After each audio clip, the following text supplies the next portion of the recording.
साल 2016 ਵਿੱਚ ਸ਼੍ਰੋਮਣੀ ਕਮੇਟੀ ਦੇ ਪਬਲੀਕੇਸ਼ਨ ਵਿਭਾਗ 'ਚ ਲੱਗੀ ਅੱਗ ਦੌਰਾਨ ਅਗਨ ਪੇਂਟ ਹੋਏ ਸ੍ਰੀ ਗੁਰੂ ਗ੍ਰੰਥ ਸਾਹਿਬ ਜੀ ਦੇ ਸਰੂਪਾਂ ਲਈ ਮੌਜੂਦਾ ਅੰਤਰਿਮ ਕਮੇਟੀ ਵੱਲੋਂ ਪਛਤਾਤਾਪ ਕੀਤਾ ਜਾ ਰਿਹਾ ਹੈ। ਇਸ ਤਹਿਤ ਬੀਤੇ ਦਿਨ ਸ਼੍ਰੋਮਣੀ ਕਮੇਟੀ ਵੱਲੋਂ ਗੁਰਦੁਆਰਾ ਸ੍ਰੀ ਰਾਮਸਰ ਸਾਹਿਬ ਵਿੱਚ ਸ੍ਰੀ ਅਖੰਡ ਪਾਠ ਸਾਹਿਬ ਦੇ ਭੋਗ ਪਾਉਣ ਉਪਰੰਤ ਵਿਰਾਸਤੀ ਇਮਾਰਤ ਤੇ ਅੰਤਰਿਮ ਕਮੇਟੀ ਨੇ 1 ਘੰਟੇ ਤੱਕ ਸਫਾਈ ਦੀ ਸੇਵਾ ਨਿਭਾਈ। 3 ਦਿਨੀ ਸਫਾਈ ਸੇਵਾ 9 ਅਕਤੂਬਰ ਤੱਕ ਜਾਰੀ ਰਹੇਗੀ। ਮਨਿੰਦਰ ਮੋਂਗਾ ਕੋਲ ਚਲਦੇ ਹਾਂ। ਮਨਿੰਦਰ, ਜਿਸ ਦੇ ਨਾਲ 3 ਦਿਨ ਦੀ ਇਹ ਸਫਾਈ ਸੇਵਾ ਦਾ ਜੋ ਸ਼ੁਰੂ ਹੋਈ ਬੀਤੇ ਦਿਨ, ਅੱਜ ਦੂਜਾ ਦਿਨ ਹੈ, ਕੀ ਕੁਝ ਇਸ ਵੇਲੇ ਨਜ਼ਰ ਆ ਰਿਹਾ ਹੈ?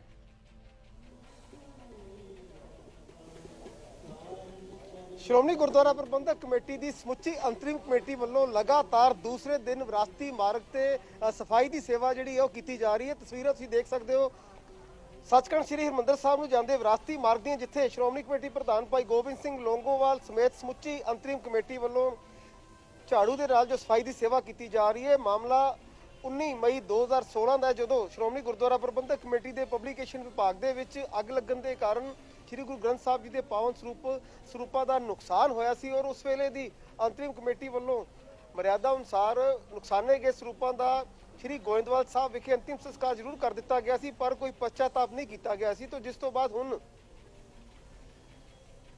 ਮੌਜੂਦਾ ਅੰਤਰਿਮ ਕਮੇਟੀ ਵੱਲੋਂ ਸਵੈ ਇੱਛਾ ਦੇ ਨਾਲ ਸ੍ਰੀ ਅਕਾਲ ਤਖਤ ਸਾਹਿਬ ਵਿਖੇ ਪੇਸ਼ ਹੋ ਕੇ ਪਛਤਾਤਾਪ ਨਾ ਕਰਨ ਵਜੋਂ ਆਪਣੀ ਭੁੱਲ ਬਖਸ਼ਾਉਣ ਦੀ ਗੱਲ ਕੀਤੀ ਗਈ ਸੀ, ਆਪਣੀ ਗਲਤੀ ਸਵੀਕਾਰ ਕੀਤੀ ਗਈ ਸੀ, ਜਿੱਥੇ ਸ੍ਰੀ ਅਕਾਲ ਤਖਤ ਸਾਹਿਬ ਵੱਲੋਂ ਸਮੁੱਚੀ ਮੌਜੂਦਾ ਅੰਤਰਿਮ ਕਮੇਟੀ ਨੂੰ ਸੇਵਾ ਲਗਾਈ ਗਈ ਸੀ। ਸ੍ਰੀ ਗੁਰਦੁਆਰਾ ਸ੍ਰੀ ਰਾਮਸਰ ਸਾਹਿਬ ਵਿਖੇ ਅਖੰਡ ਪਾਠ ਸਾਹਿਬ ਦੀ ਜਿਸ ਦੇ ਭੋਗ ਬੀਤੇ ਦਿਨੀ ਪਾਏ ਜਾ ਚੁੱਕੇ ਨੇ ਔਰ ਸ੍ਰੀ ਅਕਾਲ ਤਖਤ ਸਾਹਿਬ ਵਿਖੇ ਅਖੰਡ ਪਾਠ ਸਾਹਿਬ ਦੀ ਸੇਵਾ ਲਾਈ ਗਈ ਸੀ, ਜਿਸ ਦੌਰਾਨ 3 ਦਿਨ ਲਗਾਤਾਰ ਵਿਰਾਸਤੀ ਇਮਾਰਤ ਤੇ ਸੇਵਾ ਕਰਨ ਦਾ ਆਦੇਸ਼ ਦਿੱਤਾ ਗਿਆ ਸੀ। ਤੋਂ ਸ੍ਰੀ ਅਕਾਲ ਤਖਤ ਸਾਹਿਬ ਵਿਖੇ ਬੀਤੇ ਦਿਨ ਅਖੰਡ ਪਾਠ ਸਾਹਿਬ ਆਰੰਭ ਕਰਨ ਤੋਂ ਬਾਅਦ ਸੇਵਾ ਕੀਤੀ ਗਈ। ਤੋਂ ਅੱਜ ਦੂਸਰੇ ਦਿਨ ਵੀ ਮੱਧ ਦੀ ਅਰਦਾਸ ਤੋਂ ਬਾਅਦ ਸਮੁੱਚੀ ਅੰਤਰਿਮ ਕਮੇਟੀ ਇਸ ਵੇਲੇ ਵਿਰਾਸਤੀ ਇਮਾਰਤ ਤੇ ਸਫਾਈ ਦੀ ਸੇਵਾ ਜਿਹੜੀ ਹੈ ਉਹ ਸਤਨਾਮ ਵਾਹਿਗੁਰੂ ਦਾ ਜਾਪ ਕਰਦੀ ਹੋਈ ਜਿਹੜੀ ਹੈ ਉਹ ਨਜ਼ਰ ਆ ਰਹੀ ਹੈ। ਤਾਂ ਤੁਸੀਂ ਦੇਖ ਸਕਦੇ ਹੋ ਤਸਵੀਰਾਂ ਸੱਚਖੰਡ ਸ੍ਰੀ ਹਰਿਮੰਦਰ ਸਾਹਿਬ ਨੂੰ ਜਾਂਦੇ ਵਿਰਾਸਤੀ ਇਮਾਰਤ ਦੀ, ਜਿੱਥੇ ਵਿਰਾਸਤੀ ਇਮਾਰਤ ਦੇ ਦੋਨੋਂ ਪਾਸੇ ਸ਼੍ਰੋਮਣੀ ਗੁਰਦੁਆਰਾ ਪ੍ਰਬੰਧਕ ਕਮੇਟੀ ਦੀ ਅੰਤਰਿਮ ਕਮੇਟੀ ਦੇ ਮੈਂਬਰਾਂ ਵੱਲੋਂ ਜੋ ਸਫਾਈ ਦੀ ਸੇਵਾ ਜਿਹੜੀ ਹੈ ਉਹ ਕੀਤੀ ਜਾ ਰਹੀ ਹੈ। ਤੋਂ ਅਸੀਂ ਭਾਈ ਗੋਬਿੰਦ ਸਿੰਘ ਲੋਂਗੋਵਾਲ ਨਾਲ ਵੀ ਗੱਲਬਾਤ ਕਰਨ ਦੀ ਕੋਸ਼ਿਸ਼ ਕਰਾਂਗੇ। ਪ੍ਰਧਾਨ ਜੀ, ਲਗਾਤਾਰ ਦੂਸਰਾ ਦਿਨ ਹੈ, ਸੇਵਾ ਜਾਰੀ ਹੈ, ਕੀ ਕਹਿਣਾ ਚਾਹੋਗੇ?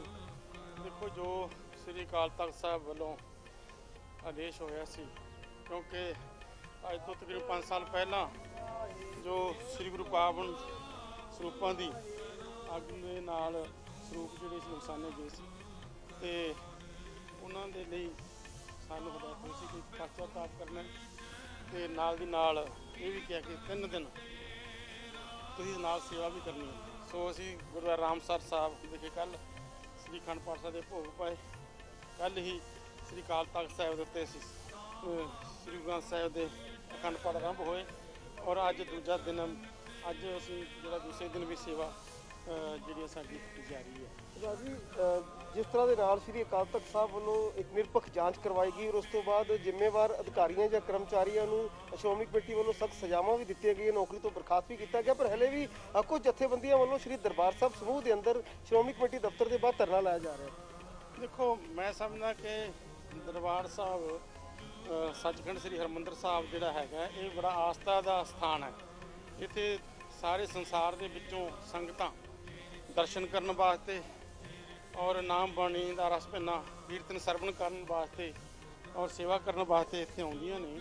ਇਹ ਕੋਈ ਧਰਨਿਆਂ ਵਾਲੀ ਥਾਂ ਨਹੀਂ, ਨਾ ਇਹ ਕੋਈ ਮਜ਼ਾਰਿਆਂ ਵਾਲੀ ਥਾਂ ਹੈ। ਇਸ ਕਰਕੇ ਮੈਂ ਸਮਝਦਾ ਕਿ ਉਹਨਾਂ ਨੂੰ ਮਰਿਆਦਾ ਵਿੱਚ ਰਹਿਣਾ ਚਾਹੀਦਾ ਹੈ। ਐਸੀ ਮੰਦੀ ਭਾਸ਼ਾ ਬੋਲੀ ਜਾ ਰਹੀ ਹੈ ਤੋ ਗੁਰੂ ਸਾਹਿਬ ਦੇ ਬਰਾਬਰ ਜਿਹੜਾ ਹੈ ਸਟੇਜ ਲਾ ਕੇ ਉੱਥੇ ਕਿਤੇ ਢਾਡੀ ਜੱਥੇ ਲਾਏ ਜਾ ਰਹੇ ਨੇ, ਕਿਤੇ ਐਸੀ ਸ਼ਬਦਾਵਲੀ ਵਰਤੀ ਜਾ ਰਹੀ ਹੈ। ਇਹ ਬਹੁਤ ਹੀ ਮੰਦਭਾਗੀ ਗੱਲ ਹੈ, ਇਹ ਬਹੁਤ ਚੰਗੀ ਗੱਲ ਨਹੀਂ। ਮੈਂ ਉਹਨਾਂ ਨੂੰ ਅਪੀਲ ਕਰਦਾ ਜਿਹੜੀਆਂ ਵੀ ਜਥੇਬੰਦੀਆਂ ਉੱਥੇ ਬੈਠੀਆਂ ਨੇ ਉਹ ਬੈਠ ਕੇ ਸਾਡੇ ਨਾਲ ਗੱਲ ਕਰਨ ਤੇ ਉਹ ਮਸਲਾ ਹੱਲ ਹੋਵੇ, ਕਿਉਂਕਿ ਸਾਡੇ ਦਾ ਸਾਰਿਆਂ ਦਾ ਕੌਮ ਦਾ ਸਾਂਝਾ ਮਸਲਾ ਹੈ। ਇਹੋ ਜਿਹਾ ਗੁੰਮਰਾਹਕੁਨ ਪ੍ਰਚਾਰ ਕੀਤਾ ਜਾ ਰਿਹਾ, ਉਹਨਾਂ ਨੂੰ ਕਿਤੇ ਕੋਈ ਸੰਗਤਾਂ ਦੀ ਭਾਵਨਾਵਾਂ ਨੂੰ ਠੇਸ ਪਹੁੰਚਦੀ, ਸੰਗਤਾਂ ਨੂੰ ਕੀ ਪਹੁੰਚਦਾ? ਬਿਲਕੁਲ, ਸੰਗਤਾਂ ਨੂੰ ਬੜੀ ਬੜੀ ਠੇਸ ਪਹੁੰਚਦੀ ਹੈ। ਸੰਗਤਾਂ ਬਹੁਤ ਸਾਰੇ, ਮੈਨੂੰ ਵੀ ਟੈਲੀਫੋਨ ਆ ਰਹੇ ਨੇ, ਸੰਗਤਾਂ ਆ ਕੇ ਮਿਲ ਕੇ ਵੀ ਕਹਿ ਰਹੀਆਂ ਨੇ ਕਿ ਇਹ ਗੱਲ ਚੰਗੀ ਨਹੀਂ ਉਹਨਾਂ ਵਾਸਤੇ, ਇੱਥੇ ਧਰਨਾ ਨਹੀਂ ਦੇਣਾ ਚਾਹੀਦਾ, ਮਰਿਆਦਾ ਦੇ ਉਲਟ ਹੈ। ਸੋ ਮੈਂ ਅੱਜ ਵੀ ਉਹਨਾਂ ਨੂੰ ਅਪੀਲ ਕਰਦਾ ਕਿ ਇਹ ਧਰਨਾ ਜਿਹੜਾ ਤੁਸੀਂ ਚੁੱਕ ਕੇ ਬੈਠ ਕੇ ਆਪਾਂ ਸਾਰੇ ਰਲ ਮਿਲ ਕੇ ਜਿਹੜਾ ਸ੍ਰੀ ਗੁਰੂ ਪਾਵਨ ਸਰੂਪਾਂ ਦਾ ਮਸਲਾ ਹੈ, 328 ਸਰੂਪਾਂ ਦਾ ਮਸਲਾ ਹੈ, ਉਹ ਰਲ ਮਿਲ ਕੇ ਅਸੀਂ ਸਾਰਾ ਇਹ ਹੱਲ ਹੋ ਸਕਦਾ ਹੈ। ਤੋ ਦੇਖਿਆ ਰਾਦਾ ਕਿ ਜਿਸ ਤਰ੍ਹਾਂ ਦੇ ਨਾਲ ਪ੍ਰਧਾਨ ਸ਼੍ਰੋਮਣੀ ਗੁਰਦੁਆਰਾ ਪ੍ਰਬੰਧਕ ਕਮੇਟੀ ਭਾਈ ਗੋਬਿੰਦ ਸਿੰਘ ਲੌਂਗੋਵਾਲ ਨੇ ਕਿਹਾ ਕਿ ਕੁਝ ਲੋਕ ਇਸ ਮੁੱਦੇ ਤੇ ਸਿਆਸਤ ਕਰ ਰਹੇ ਨੇ, ਔਰ ਜਿਸ ਦੇ ਚੱਲਦਿਆਂ ਸ਼੍ਰੀ ਦਰਬਾਰ ਸਾਹਿਬ ਸਮੂਹ ਜੋ ਕਿ ਸਮੁੱਚੀ ਮਾਨਵਤਾ ਦਾ ਅਧਿਆਤਮਿਕ ਕੇਂਦਰ ਹੈ, ਸਿੱਖਾਂ ਦਾ ਕੇਂਦਰੀ ਸਥਾਨ ਹੈ, ਉਸ ਸਥਾਨ ਤੇ ਰੋਜ਼ਾਨਾ ਲੱਖਾਂ ਦੀ ਗਿਣਤੀ ਵਿੱਚ ਸੰਗਤਾਂ ਨਤਮਸਤਕ ਹੋ ਕੇ ਗੁਰੂ ਘਰ ਦਾ ਆਸ਼ੀਰਵਾਦ ਲੈਣ ਲਈ ਪਹੁੰਚਦੀਆਂ ਨੇ, ਪਰ ਉਸ ਸਥਾਨ ਤੇ ਧਰਨੇ ਲਾਉਣਾ ਜਾਂ ਉਸ ਸਥਾਨ ਤੇ ਸਿਆਸਤ ਜਿਹੜੀ ਕਰਨੀ ਹੈ ਉਹ ਕਿਤੇ ਨਾ ਕਿਤੇ ਮੰਦਭਾਗੀ ਗੱਲ ਹੈ, ਜਿਸ ਦੇ ਚੱਲਦੇ ਅੱਜ ਜਿਹੜੀ ਹੈ ਉਹ ਪ੍ਰਧਾਨ ਜੀ ਵੱਲੋਂ ਇਹ ਅਪੀਲ ਕੀਤੀ ਗਈ ਹੈ ਕਿ ਜੀ ਇਸ ਮੁੱਦੇ ਤੇ ਜਿਹੜੀ ਸਿਆਸਤ ਉਹ ਨਾ ਕੀਤੀ ਜਾਵੇ। ਤਾਂ ਤਸਵੀਰਾਂ ਵਿਰਾਸਤੀ ਮਾਰਗ ਦੇ ਦੂਜੇ ਪਾਸੇ ਦੀ ਤੁਹਾਨੂੰ ਦਿਖਾਣੀ ਚਾਹਾਂਗੇ, ਜਿੱਥੇ ਕੁਝ ਮੈਂਬਰ ਸਾਹਿਬਾਨ ਜਿਹੜੇ ਨੇ ਉਹ ਝਾੜੂ ਸੇਵਾ ਵਿਰਾਸਤੀ ਮਾਰਗ ਦੇ ਕਿਉਂਕਿ ਦੋਨੋਂ ਪਾਸੇ ਸੇਵਾ ਅੱਜ ਕੀਤੀ ਜਾ ਰਹੀ ਹੈ। ਤਾਂ ਤੁਸੀਂ ਦੇਖ ਸਕਦੇ ਹੋ ਕਿ ਸਾਬਕਾ ਸੀਨੀਅਰ ਮੀਤ ਪ੍ਰਧਾਨ ਭਾਈ ਰਜਿੰਦਰ ਸਿੰਘ ਮਹਿਤਾ, ਮੌਜੂਦਾ ਜਨਰਲ ਸਕੱਤਰ ਸ਼੍ਰੋਮਣੀ ਗੁਰਦੁਆਰਾ ਪ੍ਰਬੰਧਕ ਕਮੇਟੀ ਐਡਵੋਕੇਟ ਹਰਜਿੰਦਰ ਸਿੰਘ ਧਾਮੀ ਸਮੇਤ ਜੋ ਮੈਂਬਰ ਸਾਹਿਬਾਨ ਨੇ, ਇਹਨਾਂ ਵੱਲੋਂ ਵਿਰਾਸਤੀ ਮਾਰਗ ਤੇ ਇਹ ਸੇਵਾ ਜਿਹੜੀ ਸਫਾਈ ਦੀ ਉਹ ਕੀਤੀ ਜਾ ਰਹੀ ਹੈ। ਤਾਂ ਇਹ ਅੱਜ ਦੂਸਰਾ ਦਿਨ ਲਗਾਤਾਰ ਹੈ ਕਿ ਇੱਕ ਘੰਟੇ ਦੇ ਲਈ ਸ਼੍ਰੀ ਦਰਬਾਰ ਸਾਹਿਬ ਸਾਰਾਗੜੀ ਨਿਵਾਸ ਤੋਂ ਸ਼ੁਰੂ ਹੋ ਕੇ ਸ਼੍ਰੀ ਹਰਮੰਦਰ ਸਾਹਿਬ ਦੇ ਘੰਟਾ ਘਰ ਪ੍ਰਵੇਸ਼ ਦੁਆਰ ਤੱਕ ਜਿਹੜੀ ਇਹ ਸੇਵਾ ਕੀਤੀ ਜਾ ਰਹੀ ਹੈ, ਜੋ ਕਿ ਲਗਾਤਾਰ ਦੂਸਰੇ ਦਿਨ ਹੈ। ਔਰ ਤੀਸਰੇ ਦਿਨ ਯਾਨੀ ਕਿ ਕੱਲ ਵੀ ਸ਼੍ਰੀ ਅਕਾਲ ਤਖਤ ਸਾਹਿਬ ਤੇ ਸ਼੍ਰੀ ਅਖੰਡ ਪਾਠ ਸਾਹਿਬ ਦਾ ਭੋਗ ਪਾਏ ਜਾਣ ਤੋਂ ਬਾਅਦ ਇਹ ਸੇਵਾ ਇਸੇ ਤਰ੍ਹਾਂ ਕੀਤੀ ਜਾਊਗੀ। ਤਾਂ ਸੇਵਾ ਸ਼੍ਰੀ ਅਕਾਲ ਤਖਤ ਸਾਹਿਬ ਵੱਲੋਂ ਲਾਈ ਗਈ ਸੀ, ਪਰ ਖਾਸ ਗੱਲ ਇਹ ਹੈ ਕਿ ਸ਼੍ਰੋਮਣੀ ਗੁਰਦੁਆਰਾ ਪ੍ਰਬੰਧਕ ਕਮੇਟੀ ਦੀ ਮੌਜੂਦਾ ਅੰਤਰਿਮ ਕਮੇਟੀ ਵੱਲੋਂ ਨੈਤਿਕਤਾ ਦੇ ਆਧਾਰ ਤੇ ਸ਼੍ਰੀ ਅਕਾਲ ਤਖਤ ਸਾਹਿਬ ਵਿਖੇ ਪੇਸ਼ ਹੋ ਕੇ ਜੋ 19 ਮਈ 2016 ਨੂੰ ਸ਼੍ਰੋਮਣੀ ਗੁਰਦੁਆਰਾ ਪ੍ਰਬੰਧਕ ਕਮੇਟੀ ਦੇ ਪਬਲੀਕੇਸ਼ਨ ਵਿਭਾਗ ਗੋਲਡਨ ਆਫਸੈਟ ਪ੍ਰਿੰਟਿੰਗ ਪ੍ਰੈਸ ਜੋ ਕਿ ਇਤਿਹਾਸਿਕ ਗੁਰਦੁਆਰਾ ਸ਼੍ਰੀ ਰਾਮਸਰ ਸਾਹਿਬ ਵਿਖੇ ਸਥਿਤ ਹੈ, ਉੱਥੇ ਅੱਗ ਲੱਗਣ ਦੇ ਨਾਲ ਪਾਵਨ ਸਰੂਪ ਨੁਕਸਾਨੇ ਗਏ ਸਨ। ਔਰ ਉਸ ਤੋਂ ਬਾਅਦ ਅੱਗ ਬੁਝਾਉਣ ਦੇ ਵੇਲੇ ਫਾਇਰ ਬ੍ਰਿਗੇਡ ਦੀ ਗੱਡੀਆਂ ਵੱਲੋਂ ਜੋ ਪਾਣੀ ਦੀ ਬੁਛਾਰਾਂ ਪਾਈਆਂ ਗਈਆਂ ਉਸ ਨਾਲ ਵੀ ਕੁਝ ਸਰੂਪਾਂ ਦਾ ਨੁਕਸਾਨ ਹੋਇਆ ਸੀ। ਤਾਂ ਉਸ ਤੋਂ ਬਾਅਦ ਮਰਿਆਦਾ ਅਨੁਸਾਰ ਉਸ ਵੇਲੇ ਦੀ ਅੰਤਰਿਮ ਕਮੇਟੀ ਵੱਲੋਂ ਅੰਤਿਮ ਸੰਸਕਾਰ ਜ਼ਰੂਰ ਕਰ ਦਿੱਤਾ ਗਿਆ ਸੀ ਨੁਕਸਾਨੇ ਗਏ ਸਰੂਪਾਂ ਦਾ, ਪਰ ਪਛਤਾਪ ਨਹੀਂ ਕੀਤਾ ਗਿਆ ਸੀ, ਜਿਸ ਤੇ ਸ਼੍ਰੀ ਅਕਾਲ ਤਖਤ ਸਾਹਿਬ ਵੱਲੋਂ ਸਖਤ ਇਤਰਾਜ਼ ਜਤਾਇਆ ਗਿਆ ਸੀ। ਤੋਂ ਮੌਜੂਦਾ ਅੰਤਰਿਮ ਕਮੇਟੀ ਵੱਲੋਂ ਆਪਣੇ ਆਪ ਤੇ ਖੁਦ ਪੇਸ਼ ਹੋ ਕੇ ਜਿਹੜਾ ਇਹ ਭੁੱਲ ਬਖਸ਼ਾਈ ਗਈ ਸੀ, ਖਿਮਾ ਯਾਚਨਾ ਕੀਤੀ ਗਈ ਸੀ, ਜਿਸ ਦੇ ਤਹਿਤ ਇਹ ਸੇਵਾ ਜਿਹੜੀ ਹੈ ਲਾਈ ਗਈ ਸੀ। ਤੋਂ ਹਰਜਿੰਦਰ ਸਿੰਘ ਧਾਮੀ ਜਨਰਲ ਸਕੱਤਰ ਸਾਡੇ ਨਾਲ ਮੌਜੂਦ ਨੇ। ਧਾਮੀ ਸਾਹਿਬ, ਲਗਾਤਾਰ ਦੂਸਰੇ ਦਿਨ ਸੇਵਾ ਦਾ ਕੀ ਕਹਿਣਾ ਚਾਹੋਗੇ? ਵਾਹਿਗੁਰੂ ਜੀ ਕਾ ਖਾਲਸਾ, ਵਾਹਿਗੁਰੂ ਜੀ ਕੀ ਫਤਿਹ। ਧੰਨ ਧੰਨ ਗੁਰੂ ਰਾਮਦਾਸ ਪਾਤਸ਼ਾਹ ਜੀ ਨੇ ਇਹ ਜਿਹੜੇ ਸਿਧਾਂਤ ਸਿੱਖੀ ਦੇ ਗੁਰੂ ਨਾਨਕ ਦੇਵ ਪਾਤਸ਼ਾਹ ਨੇ ਘੜੇ ਸੀਗੇ, ਇਹਨਾਂ ਸਿਧਾਂਤਾਂ ਦਾ ਸਿੱਖਾਂ ਦਾ ਮਨ ਨੀਵਾਂ ਮੱਤ ਉੱਚੀ, ਉਸ ਤਹਿਤ ਸ਼੍ਰੀ ਅਕਾਲ ਤਖਤ ਸਾਹਿਬ ਵੱਲੋਂ ਜਿਹੜੀ ਲਗਾਤਾਰ 3 ਦਿਨ ਝਾੜੂ ਮਾਰਨ ਦੀ ਸੇਵਾ, ਇਹ ਇੱਕ ਆਪਾਂ ਕਹਿ ਲਈਏ ਸੇਵਾ ਦੇ ਤੌਰ ਤੇ ਸ਼੍ਰੀ ਅਕਾਲ ਤਖਤ ਸਾਹਿਬ ਜੀ ਦੇ ਜਥੇਦਾਰ ਸਾਹਿਬ ਵੱਲੋਂ ਦਿੱਤੀ ਗਈ ਸੀ। ਅੱਜ ਦੂਸਰੇ ਦਿਨ ਵੀ ਲਗਾਤਾਰ ਸਾਰੀ ਐਗਜ਼ੈਕਟਿਵ ਪ੍ਰਧਾਨ ਸਾਹਿਬ ਸਮੇਤ ਇਹ ਸਾਰੇ ਸੇਵਾ ਦੇ ਵਿੱਚ ਆਪਣੇ ਜੁੜੇ ਹੋ ਆ। ਗੁਰੂ ਸਾਹਿਬ ਦੇ ਚਰਨਾਂ 'ਚ ਅਰਦਾਸ ਵੀ ਆ, ਬੇਨਤੀ ਵੀ ਆ, ਸਤਿਗੁਰੂ ਜੀ ਗੁਰੂ ਨਾਨਕ ਨਾਮ ਲੇਵਾ ਮਾਈ ਭਾਈ ਨੂੰ ਆਪਣੇ ਦਰੋਂ ਘਰੋਂ ਆਪਣੀ ਸੀਸ ਬਖਸ਼ਿਸ਼ ਕਰੋ। ਮਨ ਨੀਵਾਂ ਸੇਵਾ ਨਾ ਹੁੰਦਾ ਤੇ ਮਤ ਸਿਮਰਨ ਦੇ ਨਾਲ ਹੁੰਦੀ ਆ ਸੇਵਾ ਤੇ ਸਿਮਰਨ ਦਾ ਸੰਕਲਪ। ਗੁਰੂ ਨਾਨਕ ਦੇਵ ਪਾਤਸ਼ਾਹ ਜੀ ਨੇ 3 ਸਿਧਾਂਤ ਦੇ ਕੇ ਸਾਨੂੰ ਬਖਸ਼ਿਸ਼ ਕੀਤਾ, ਕਿਰਤ ਕਰੋ, ਨਾਮ ਜਪੋ, ਵੰਡ ਕੇ ਛਕੋ। ਤੇ ਅੱਜ ਕਿਰਤ ਵਿੱਚੋਂ ਵੀ ਆਪਾਂ ਪਛੜਦੇ ਜਾ ਰਹੇ ਹਾਂ। ਨਾਮ ਜਪਣ ਵੇਲੇ ਆਪਾਂ ਅੰਮ੍ਰਿਤ ਵੇਲੇ ਉੱਠਦੇ ਨਹੀਂ ਤੇ ਵੰਡ ਛਕਣ ਵਾਲਾ ਅੱਜ ਸੰਕਲਪ ਲਗਭਗ ਖਤਮ ਹੋ ਚੁੱਕਾ।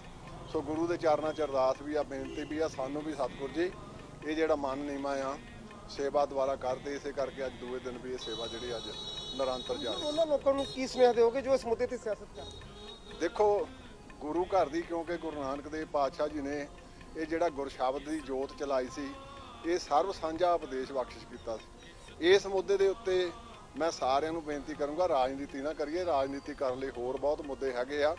ਠੀਕ ਆ ਕਿ ਆਪਾਂ ਨੂੰ ਸਾਰਿਆਂ ਨੂੰ ਦੁੱਖ ਹੋਇਆ ਜਿਹੜਾ ਇਹ ਇੱਥੇ ਅਗਨੀਕਾਂਡ ਵਾਪਰਿਆ, ਤੇ ਉਹਦੇ ਬਦੌਲਤ ਹੀ ਜੇ ਉਸ ਵੇਲੇ ਆਪਾਂ ਪਛਤਾਪ ਕਰਦੇ, ਉਸ ਵੇਲੇ ਸਾਨੂੰ ਸੇਵਾ ਨਹੀਂ ਸੀ ਲੱਗਣੀ। ਤੇ ਹੁਣ ਸਾਰਿਆਂ ਨੂੰ ਬੇਨਤੀ ਆ ਕਿ ਆਪਾਂ ਇਸ ਰਾਜਨੀਤੀ ਛੱਡ ਕੇ ਕੇਵਲ ਤਾਂ ਕੇਵਲ ਗੁਰਸ਼ਬਦ ਦੇ ਪੁਜਾਰੀ ਬਣੀਏ।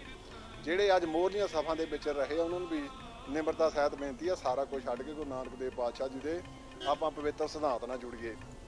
ਬਿਲਕੁਲ, ਗੁਰੂ ਨਾਨਕ ਦੇਵ ਪਾਤਸ਼ਾਹ ਦੇ ਨਾਮ ਜਪੋ, ਕਿਰਤ ਕਰੋ, ਵੰਡ ਛਕੋ ਦੇ ਸਿਧਾਂਤ ਨਾਲ ਜੁੜੀਏ, ਔਰ ਇਸੇ ਸਿਧਾਂਤ ਨੂੰ ਮੁੱਖ ਰੱਖਦੇ ਅੱਜ ਇਹ ਸੇਵਾ ਜਿਹੜੀ ਉਹ ਕੀਤੀ ਜਾ ਰਹੀ ਹੈ। ਤੇ ਤਸਵੀਰਾਂ ਅਸੀਂ ਤੁਹਾਨੂੰ ਮੁੜ ਤੋਂ ਦਿਖਾ ਰਹੇ ਹਾਂ ਵਿਰਾਸਤੀ ਮਾਰਗ ਦੀਆਂ, ਜਿੱਥੇ ਸ਼੍ਰੋਮਣੀ ਗੁਰਦੁਆਰਾ ਪ੍ਰਬੰਧਕ ਕਮੇਟੀ ਦੇ ਪ੍ਰਧਾਨ ਭਾਈ ਗੋਬਿੰਦ ਸਿੰਘ ਲੌਂਗੋਵਾਲ ਸਮੇਤ ਸਮੁੱਚੀ ਅੰਤਰਿਮ ਕਮੇਟੀ ਦੇ ਵਿੱਚ ਜਿੱਥੇ ਸੀਨੀਅਰ ਵਾਈਸ ਪ੍ਰੈਜ਼ੀਡੈਂਟ ਭਾਈ ਰਜਿੰਦਰ ਸਿੰਘ ਮਹਿਤਾ ਵੱਲੋਂ ਅਸਤੀਫਾ ਦਿੱਤਾ ਜਾ ਚੁੱਕਿਆ, ਕਿਉਂਕਿ ਸ਼੍ਰੀ ਅਕਾਲ ਤਖਤ ਸਾਹਿਬ ਵੱਲੋਂ ਪੰਜ ਸਿੰਘ ਸਾਹਿਬਾਨ ਵੱਲੋਂ ਜੋ 2016 ਦੀ ਅੰਤਰਿਮ ਕਮੇਟੀ ਨੂੰ ਸਜ਼ਾ ਲਾਈ ਗਈ ਸੀ, ਉਸ ਅਨੁਸਾਰ 2016 ਦੀ ਸਮੁੱਚੀ ਅੰਤਰਿਮ ਕਮੇਟੀ ਵੱਲੋਂ ਆਪਣੇ ਘਰਾਂ ਦੇ ਅੰਦਰ ਸਹਿਜ ਪਾਠ ਕਰਵਾਏ ਜਾਣੇ ਸਨ, 1 ਮਹੀਨੇ ਦੇ ਅੰਦਰ ਅੰਦਰ ਔਰ ਰੋਜ਼ਾਨਾ 1 ਘੰਟਾ ਨੇੜਲੇ ਗੁਰਦੁਆਰਾ ਸਾਹਿਬਾਨਾਂ ਸੇਵਾ ਕੀਤੀ ਜਾਣੀ ਸੀ। ਇਸ ਤੋਂ ਇਲਾਵਾ 1 ਸਾਲ ਲਈ 2016 ਦੀ ਅੰਤਰਿਮ ਕਮੇਟੀ ਦਾ ਕੋਈ ਵੀ ਮੈਂਬਰ ਕਿਸੇ ਵੀ ਅਹੁਦੇ ਤੇ ਨਹੀਂ ਰਹਿ ਸਕਦਾ ਸੀ। ਤੋਂ ਕਿਉਂਕਿ ਭਾਈ ਰਜਿੰਦਰ ਸਿੰਘ ਮਹਿਤਾ ਉਸ ਵੇਲੇ ਅੰਤਰਿਮ ਕਮੇਟੀ ਦੇ ਮੈਂਬਰ ਸਨ, ਤਾਂ ਉਹਨਾਂ ਵੱਲੋਂ ਸ਼੍ਰੀ ਅਕਾਲ ਤਖਤ ਸਾਹਿਬ ਦੇ ਆਦੇਸ਼ ਨੂੰ ਖਿੜੇ ਮੱਥੇ ਪ੍ਰਵਾਨ ਕਰਦਿਆਂ ਸੀਨੀਅਰ ਵਾਈਸ ਪ੍ਰੈਜ਼ੀਡੈਂਟਸ਼ਿਪ ਤੋਂ ਜਿਹੜਾ ਅਸਤੀਫਾ ਦਿੱਤਾ ਗਿਆ ਸੀ। ਤੋਂ ਅੱਜ ਮੌਜੂਦਾ ਅੰਤਰਿਮ ਕਮੇਟੀ, ਜਿਸ ਦੇ ਵਿੱਚ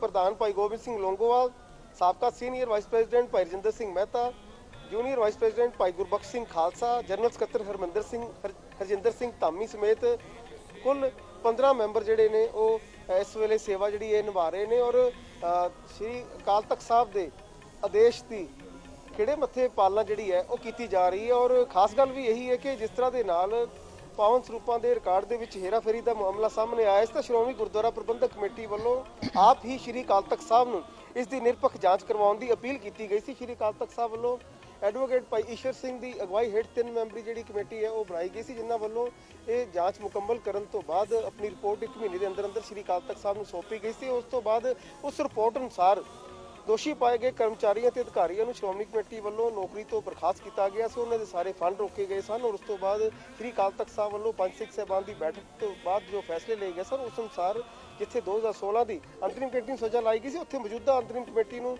ਸੇਵਾ ਲਾਈ ਗਈ ਸੀ। ਸ਼੍ਰੀ ਗੁਰਦੁਆਰਾ ਸ਼੍ਰੀ ਰਾਮਸਰ ਸਾਹਿਬ ਵਿਖੇ ਪਛਤਾਪ ਵਜੋਂ ਸ਼੍ਰੀ ਅਖੰਡ ਪਾਠ ਸਾਹਿਬ ਦਾ ਕਰਵਾਉਣ ਦੀ ਔਰ ਨਾਲ ਹੀ ਸ਼੍ਰੀ ਅਕਾਲ ਤਖਤ ਸਾਹਿਬ ਤੇ ਵੀ ਅਖੰਡ ਪਾਠ ਸਾਹਿਬ ਕਰਵਾਉਣ ਦੀ ਔਰ ਜਿੰਨੇ ਦਿਨ ਅਖੰਡ ਪਾਠ ਸਾਹਿਬ ਸ਼੍ਰੀ ਅਕਾਲ ਤਖਤ ਸਾਹਿਬ ਵਿਖੇ ਚੱਲਣਾ ਸੀ, ਉਹ 3 ਦਿਨ ਜਿਹੜਾ ਰੋਜ਼ਾਨਾ 1 ਘੰਟਾ ਵਿਰਾਸਤੀ ਇਮਾਰਤ ਜਿਹੜੀ ਹੈ ਉਹ ਸੇਵਾ ਨਿਭਾਈ ਜਾਣੀ ਸੀ। ਤੋਂ ਵਿਰਾਸਤੀ ਇਮਾਰਤ ਤੇ ਸੇਵਾ ਉਸ ਉਦੇਸ਼ ਅਨੁਸਾਰ ਕੀਤੀ ਜਾ ਰਹੀ ਹੈ, ਕਿਉਂਕਿ ਸ਼੍ਰੀ ਅਕਾਲ ਤਖਤ ਸਾਹਿਬ ਤੇ ਬੀਤੇ ਦਿਨ ਸ਼੍ਰੀ ਅਖੰਡ ਪਾਠ ਸਾਹਿਬ ਆਰੰਭ ਕੀਤੇ ਗਏ ਸਨ। ਇੱਥੇ ਅੱਜ ਮੱਧ ਦੀ ਅਰਦਾਸ ਤੋਂ ਬਾਅਦ ਸਮੁੱਚੀ ਅੰਤਰਿਮ ਕਮੇਟੀ ਵੱਲੋਂ ਇਹ ਸੇਵਾ ਜਿਹੜੀ ਹੈ ਸ਼ਰਧਾ ਪੂਰਵਕ ਨਿਮਾਣੇ ਸਿੱਖ ਵਜੋਂ ਸ਼੍ਰੀ ਅਕਾਲ ਤਖਤ ਸਾਹਿਬ ਦੇ ਆਦੇਸ਼ ਨੂੰ ਪ੍ਰਵਾਨ ਕਰਦਿਆਂ ਇਹ ਸਜ਼ਾ ਜਿਹੜੀ ਹੈ ਉਹ ਨਿਭਾਈ ਜਾ ਰਹੀ ਹੈ।